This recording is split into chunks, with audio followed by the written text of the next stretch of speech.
Okay, folks, this is Mama Bear here to tell you what we're having for Sunday dinner. We're having smoked chicken, Baby Red's mashed potatoes, semi-homemade today because I've been very busy canning. So I'm going the easier route today. Baby Red's potatoes are the closest you'll get to fresh potatoes in my opinion.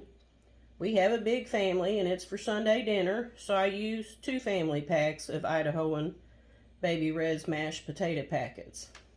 I think they're 8.2 ounce each.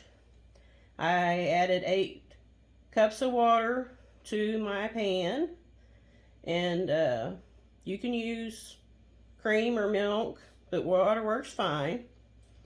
Bring it to a boil, reduce the heat, put about 2 sticks of butter in it. I used the real butter, or this time it was a half a pound probably of one of those large round homemade butters.